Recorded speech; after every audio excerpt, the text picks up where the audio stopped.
اگر امیر المؤمنین کا حق تھا تو چھینا کیوں نہیں؟ خلافت ہمارا عقیدہ یہ ہے کہ مولا کا حق ہے، کسی کو اجازت نہیں کوئی کام کرنے کی جب تک امام کی اجازت نہ ہو.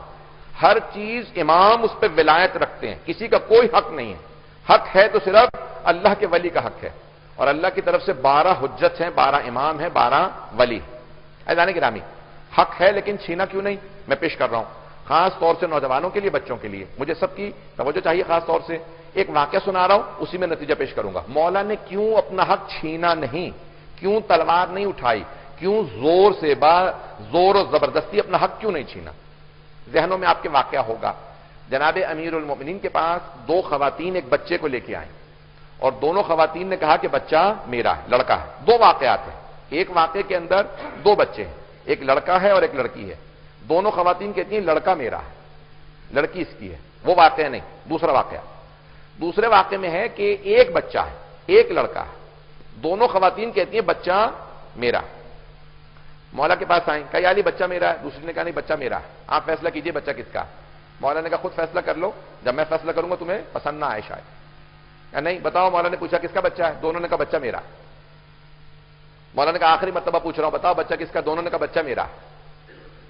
جناب امیر المؤمنین کے غلام سے نام تھا قمبر. مولا نے حضرت قمبر کو آزاد کر دیا تھا خریدنے کے بعد. 1000 سے زیادہ غلام جناب امیر المؤمنین نے خرید کے آزاد کیے ہیں. غلام رکھتے نہیں تھے، آزاد کر دیتے تھے. یہ خود جناب قمبر تھے جو مولا کو چھوڑ کے نہیں جاتے تھے. مولا نے نہیں کہا تھا کہ تم نہیں جا سکتے میرے غلام ہو، مولا نے خرید کے آزاد کر دیا تھا. جب کہا قمبر آپ آزاد ہیں، کہا یا علی میں نے قسم کھا لی ہے پوری زندگی آپ کی غلامی میں رہوں گا. تو اب جناب قمبر غلامی میں تھے. ایک مرتبہ جناب امیر نے کہا قمبر تلوار نکالو. جناب قمبر نے تلوار کھینچی. کہا بچے کے 2 ٹکڑے کرو، دونوں خواتین کو 1 ٹکڑا دے دو. دیکھیں آج کا کوئی بیچارہ مجھ جیسا ضعیف العقیدہ، ہم جیسا کوئی ضعیف العقیدہ قسم کا شیعہ ہوتا تو وہ فوراً مولا سے لڑ پڑتا.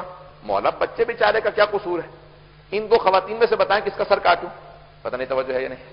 ایسا ہی ہے نا، ایسے کرتے ہم لوگ تو بیچارے مظلوم سے قسم کے لوگ ہیں. تو ہم مولا ہی پہ معاذ اللہ خدا نہ خاصا استغفر اللہ رب العزت شک کرنے لگتے. مولا بچے کو کاٹنے کے لیے کہہ رہے ہیں تو لوگ مولا سے لڑ پڑتے. لیکن وہ تھے جناب قمبر. انہوں نے کہا اگر مولا آپ کا حکم ہے نا کہ بچے کے 2 ٹکڑے تو پھر میں بچے ہی کے 2 ٹکڑے کر دوں گا. ایک مرتبہ تلوار کھینچی، آگے بڑھے، تلوار اٹھائی. جیسے ہی تلوار اٹھائی بچے کو کاٹنے کے لیے تو 2 خواتین میں سے ایک بولی یہ بچہ مجھے نہیں چاہیے اسے دے دو. توجہ، ایک خاتون نے کہا بچہ مجھے نہیں چاہیے اسے دے دو. مولا نے کہا یہ جو کہہ رہی ہے نا بچہ مجھے نہیں چاہیے یہ ماں.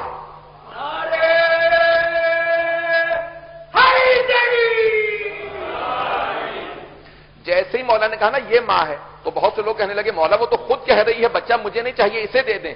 مولا نے کہا اس کی ممتا کا تقاضا یہی ہے. وہ بچے کی زندگی چاہتی ہے، وہ یہ نہیں چاہتی میرے پاس رہے، وہ چاہتی ہے بچہ زندہ رہے. نہیں پہنچا سکا بات. مجمع کی توجہ ہو. ایک مرتبہ مولا نے کہا یہ جو کہہ رہی ہے نا مجھے بچہ نہیں چاہیے، مجھے بچے کی زندگی چاہیے، بچہ اسے دے دیجئے، یہ ماں ہے. دوسری کہتی ہے مجھے ملے نہ ملے، مجھے بچہ زندہ رہے نہ رہے، بس میرے پاس ہو تو زندہ رہے، میرے پاس نہ ہو تو بے شک مر جائے. وہ جو ماں ہے وہ کہتی ہے نہیں بے شک میرے پاس نہ رہے، بچہ زندہ رہے. عزیزان گرامی، مولا اسلام کے باپ ہیں، خلافت مولا کی بیٹی ہے. مولا نے کہا کسی کے پاس رہے اسلام کی زندگی تو رہے. دوسرے کہتے تھے اگر ہمیں نہ ملے تو اسلام ختم ہو جائے، علی کے پاس رہے تو ہمیں اسلام نہیں چاہیے. مولا کہتے تھے نہیں مجھے اسلام کی زندگی چاہیے. پتہ نہیں توجہ ہے یا نہیں. مولا نے کہا مجھے اسلام کی زندگی چاہیے، یہ قبضہ کرتے ہیں یہ رکھ لیں لیکن مجھے اسلام کی زندگی چاہیے. میں اسلام کو چاہتا ہوں زندہ رہے، خلافت زندہ رہے، کیونکہ جب جوان ہوگی پتہ چلے گا کہ میرا باپ یہ ہے تو خود بخود میرے پاس آ جائے گی.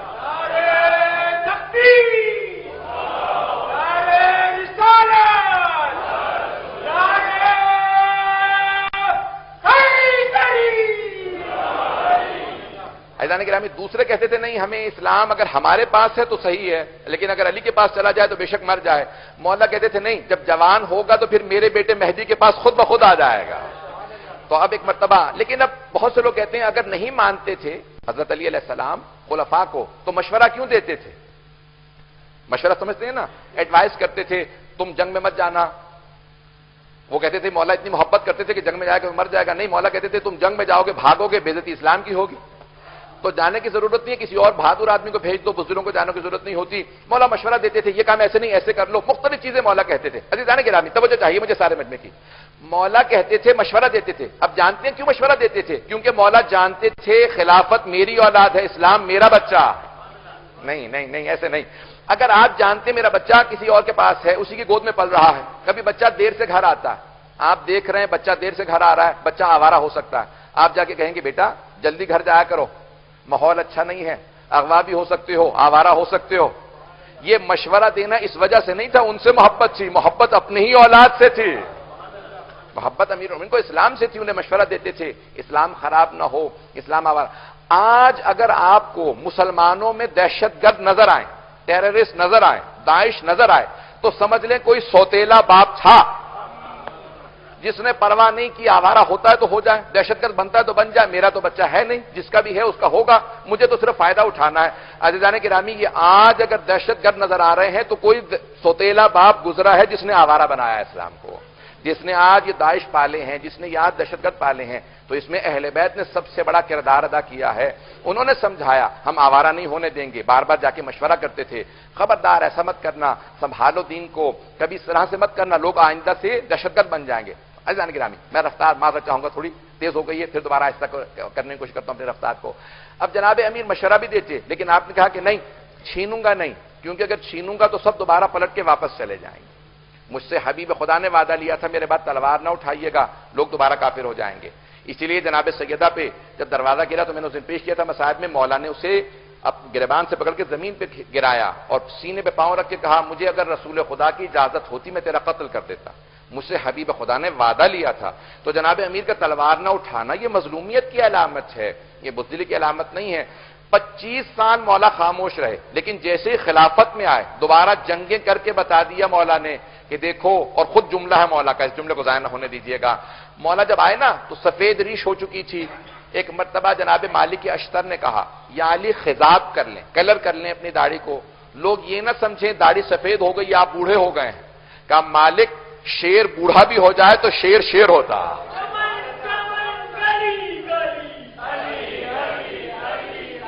ایک مرتبہ نہج البلاغہ اٹھا کے دیکھیے، مولا نے خط لکھا شام والے کو، کہا کہ اگر تو سمجھتا ہے کہ تیری جنگ حق ہے تو ایک تلوار تو لے اور ایک تلوار میرے پاس ہے، وہ تلوار جو میں نے بدر میں اٹھائی تھی، احد میں اٹھائی تھی، وہ تلوار آج بھی میرے پاس ہے۔